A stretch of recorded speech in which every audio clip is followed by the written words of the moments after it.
As the bowling ball I kicked rolled toward my mother, I pondered, perhaps I shouldn't have done that.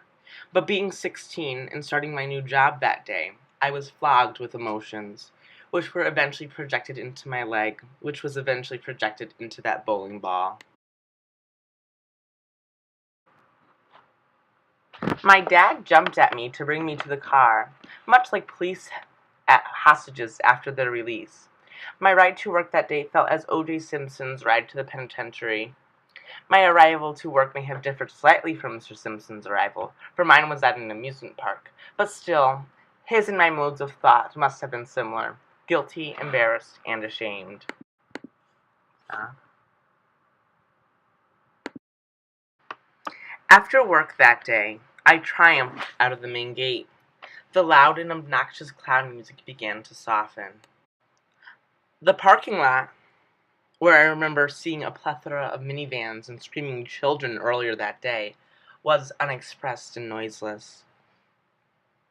The silence was broken by what sounded like an electrical breaker being turned off. As a result, I found myself in total darkness, not the kind of darkness found on a lovely summer's night, where the sky reflected a light gray tint and the clouds were clearly outlined. This darkness was that of the sky seen in morose horror films, where the moon was hidden by a thick film of dusk. I was engulfed by blackness, in what seemed to be doom. For the next 15 or 20 minutes, I sat on the picnic table outside the park, waiting for my ride to get there. Since I was 16, I did not have a license or a car, because I knew deep down that my parents loved to be my personal chauffeur and arrive at my beck and call. What seemed like years passed, and still no headlights beamed through the darkness, as if my savior was the headlight of a PT Cruiser. Still, no one arrived to bring me home. I mean, I did tell my parents 9 o'clock precisely, so I wasn't sure as to what was taking them so long. A few more moments passed until I decided to take a walk to the edge of the parking lot. As I walked down to the main street, I felt as Ishmael walking beside the Atlantic Ocean, lost and having no real purpose. I peered down the road, and looked both ways, of course, and saw a stretch of concrete painted with stripes of yellow and white, which were illuminated by passing traffic. It seemed like these passing cars were the only thing cutting the darkness, with the occasional street light. This is not what I imagined the light to look or feel like. Seeing these cars further vanquished my hope of getting home. After gazing at those hopeless lights, it became clear that no one was coming for me. My only choice was to voyage home in the colliginous pitch black. That being the case, I began to walk along the main street. It then dawned on me, I forgot my compass. Not that I actually had a compass or knew how to use it, but I was left walking home, not knowing where I was or the slightest notion of the location of home. My dad always told me, when in doubt, go right. Not that there was any empirical studies that right was the best way to go, or that I could actually decipher left from right without extending my index finger and thumb to make an L. Nonetheless, I began walking down the main street. As I sauntered down the road, I never felt more alone or abandoned. Each step seemed to take longer than the one that preceded it. I thought I had walked at least 2 miles within a few minutes. I turned around to see the park was only a quick 2-minute drive away. The darkness really started to get to me. I felt blind when no cars were passing me on the old country road.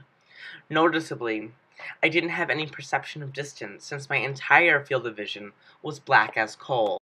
Every so often, a car would speed by me, allowing me a quick flash of light, but since I was treading down a country road, all I was able to see was trees. Sure, whenever a new car would pass, I got to see a new tree, but this was more discouraging than helpful. When a car would pass me at 40 miles per hour, an icy blast swept over me. In those few moments of sight, my arms and legs would tremor, like a French bulldog in the tundra. My journey was a balance between blindness and numbness. Eventually, my journey brought me to a dimly lit roundabout. I had no idea where I was. I must have felt as Odysseus had, being lost many miles from home. The chill of the night wrapped itself to my skin. As I began to walk forward and disregard the directional signs, I voyaged straight through the roundabout. After 5 or 6 miles, I had a feeling that this was a mistake. Disregarding these emotions, I forged ahead. After a few more miles, it was clear that I was lost and did not know where I was. I pivoted 180 degrees and began to walk back to the roundabout, for I knew this is where my misstep had occurred. Once I arrived at the roundabout, I remember what my father told me, to turn right, and so I did. After a few miles on this route, I found myself back to familiar territory, and within an hour found myself back home. I arrived home, much like Odysseus arrived back to Greece. I entered my house as if it had been a 40-year adventure. At the top of the staircase was my mother, glowing in what now is probably ultraviolet lighting of the kitchen, but to me at that moment she looked like Athena, embossed in a golden light. She then asked me, how was work? This comment was obviously cynical and sardonic. She knew that a walk of such magnitude was both physically and mentally exhausting for a 16-year-old boy. She and I then had the most adult conversation I have had until that day. I don't recall what the topic was, but I am assured that it is heartfelt, respectable, and open. To this day, my mother will not let anyone forget that I, her son, kicked a bowling ball at her, just as David Beckham would score a winning goal.